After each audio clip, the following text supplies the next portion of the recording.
ഇഞ്ചി, കരിവേപ്പില, മല്ലിത്തല, കൊത്തമല്ലി, പുതിന, നെല്ലിക്ക, നാരങ്ങ, കാന്താരിമുളക് ഒക്കെ അരിച്ച് തൈരിലരിച്ച് മിക്സ് ചെയ്യാണ്. സോഡ പകുതി സോഡ പകുതി മസാല. സോഡ പൊട്ടിച്ച് മസാലയ്ക്കും ഇവിടെ തന്നെ അടിക്കുന്ന സോഡ പകുതി ഉണ്ടാവും, പകുതി സോഡ.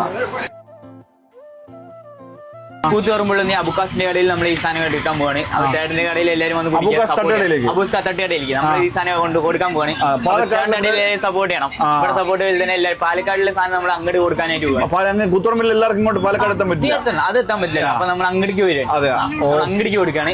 ഇപ്പൊ 50 ലിറ്റർ കൊണ്ടുപോണ്ടി ചേട്ടന്റെ സപ്പോർട്ട് പറഞ്ഞത് അടുത്ത ആഴ്ച തന്നെ നമ്മൾ 200 ലിറ്റർ കൊണ്ടുപോകാൻ പറഞ്ഞിരിക്കുന്നത്. എത്ര വർഷങ്ങളുടെ ഇത് അച്ഛൻ തുടങ്ങിയതാണ്. അപ്പൊ അച്ഛന്റെ പേരിൽ നമ്മൾ ചിന്നു മസാല സോഡ തുടങ്ങിയത് ഏകദേശം 50 കൊല്ലത്തിന് മേലെ ഈ സാധനം തുടങ്ങിയിട്ട്. അച്ഛൻ 1974 തുടങ്ങിയത്. ഇപ്പൊ 1974 ഈ മസാല മാത്രമില്ലേ, ഈ മസാല മാത്രം കുടിക്കുള്ളൂ ആൾക്കാർ. ഈ വയറുവേന, ഗ്യാസ് ട്രബിളും ഈ മസാല മാത്രം കുടിക്കും. ഇതിലെന്തൊക്കെയാ വരുന്നത്? ഇതിൽ ഇഞ്ചി, കരിവേപ്പില, മല്ലിത്തല, കൊത്തമല്ലി, പുതിന, നെല്ലിക്ക, നാരങ്ങ, കാന്താരിമുളക് ഒക്കെ അരിച്ച് തൈരിലരിച്ച് മിക്സ് ചെയ്യാണ്. ഇതില് ഭക്ഷണം കഴിക്കണ മുമ്പാണ് വിശപ്പ് കൂടും. ഭക്ഷണം കഴിച്ചിട്ടാണ് അതിനെ ഗ്യാസ് ട്രബിൾ വയറുവേന എല്ലാം ചെയ്യുന്നത്. അത് വലിയ അച്ഛൻ്റെ അപ്പൊ വൈറലായിട്ടുള്ള പാലക്കാട് മസാല സോഡ കുടിക്കാൻ വേണ്ടിട്ട് ആരും ഇനി പാലക്കാട് പോകണ്ട, നമ്മുടെ കൂത്തുപറമ്പ് അബൂക്കാസിൽ എത്തിയിട്ടുണ്ട്. അപ്പൊ ലൊക്കേഷൻ വരുന്നത് കൂത്തുപറമ്പ് എന്ന എയർപോർട്ട് റോഡിൽ പഴയ നിരത്തിൽ SBIന്റെ നേരെ ഓപ്പോസിറ്റ് ആണ്.